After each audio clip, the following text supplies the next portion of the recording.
मतदारसंघ असे आहेत जे आपण अत्यंत कमी मताने हारलेलो आहोत. 50 पासून ते 12,000 आणि 15,000 पर्यंत. लक्षात घ्या. मुंबईतली जागा 48 मतांनी आपण हारलोय.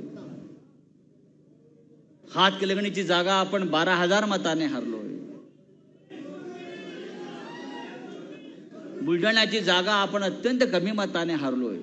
हे जे कमी मोजले आणि जास्त निघाले, त्यानंतर उत्तर प्रदेशमधले 9 मतदारसंघ हे 100 ते 1000 मतांनी भाजपचा विजय दाखवलेला आहे.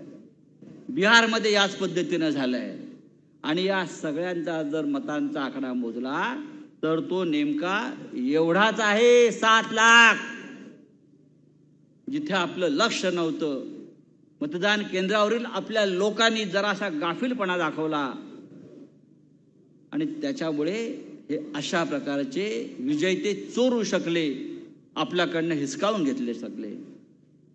नाहीतर भारतीय जनता पक्षाचा पराभव हा झालेलाच होता. आणि अशा प्रकारचे किमान 35 ते 40 मतदारसंघ या देशामध्ये असे होते जे या 5 ते 6 लाखाच्या ज्या चोरलेली मतं आहेत, लहान लहान लहान लहान लहान, त्यांनी आपल्याकडे विजय हा शेवटच्या क्षणी त्यांनी हा मिळवलेला आहे. मी आपल्याला यासाठी सांगतोय, अशा प्रकारचं उद्योग आणि धंदे हे विधानसभेत अधिक मोठ्या प्रमाणात होण्याची शक्यता मला दिसते आहे. हे जे आपण शिबिर घेतलेलं आहे, जे आपण मार्गदर्शन आपल्या नेत्यांचं सहकार्यांचं आमचं ऐकलेलं आहे, त्या मार्गदर्शनाबरोबर जिथे आहात त्या जमिनीवर एखादा योद्धाप्रमाणे शेवटच्या मिनिटापर्यंत तुम्ही उपस्थित राहिलं पाहिजे. प्रत्येक मताची मोजणी होईपर्यंत तुम्ही तिथे उपस्थित राहिलं पाहिजे. तसं झालं नाही तर हे जे आज माझ्यासमोर आकडे आलेले आहेत आणि त्याच्यातून किमान 35 ते 40 जागा आपल्या हातातून निसटलेल्या आहेत, त्याच्यात शिवसेनेच्या 4 जागा आहेत. लक्षात घ्या. त्या 4 जागा आपल्या हातामध्ये आल्या असत्या तर आपण 14-15 जागा जिंकून या महाराष्ट्रामध्ये पहिला क्रमांकावर असतो. विधानसभेमध्ये अशा प्रकारचा गाफीलपणा आपल्याकडे असता कामा नये. बाकी इतर अनेक गोष्टी आहेत. मगाशी मार्गदर्शन अनेक विषयांवरती केलेलं आहे. पण शिवसेनेला निवडणुका नवीन नाही. भास्करराव आपण सांगितलं, आपण अनेक जय पाहिलेत, अनेक पराभव पचवलेत, त्यातून आपण उभे राहिलो.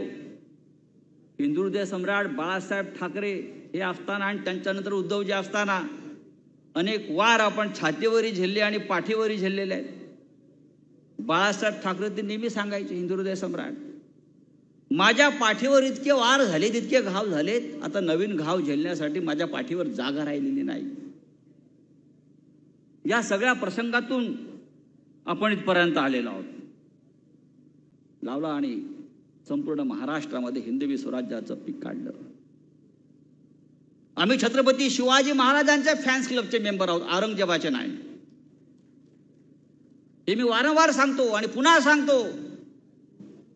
छत्रपती शिवाजी महाराज इथे जन्माला आले, औरंगजेब गुजरातला जन्माला आलाय. औरंगजेबाची भाषा गुजराती होती, शिवाजी महाराजांची भाषा मराठी होती. औरंगजेबाचे व्यवहार उर्दू बरोबर गुजरातीतून चालत होते. जी औरंगजेबाची वृत्ती आहे ती भारतीय जनता पक्षाची वृत्ती आहे. मी त्यांना का म्हणतो तुम्ही औरंगजेबाच्या औलाद आहात, मी का म्हणतो, उद्धवजी का म्हणतात? औरंगजेब हा दिल्लीतून महाराष्ट्रात आला, गुजरातला गेला, अख्खा देश फिरत राहिला, राज्य काबीज करत राहिला. हे पाहिजे मला, ते पाहिजे मला, देवळं तोडत होता, मंदिरं तोडत होता. औरंगजेबाला 100-500 बायका होत्या, त्याच्या काही पट्ट राण्या होत्या. एकदा त्याच्या राणीने विचारलं, महाराज जहापना, औरंगजेबाला फावल्या वेळामध्ये टोप्या विणण्याचा छंद होता. मोदींना पण असे खूप छंद आहेत धार्मिक. तेही तपस्येला बसतात.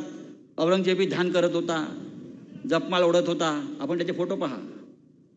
आणि विणलेल्या टोप्या तो अनाथ आश्रमात वाटत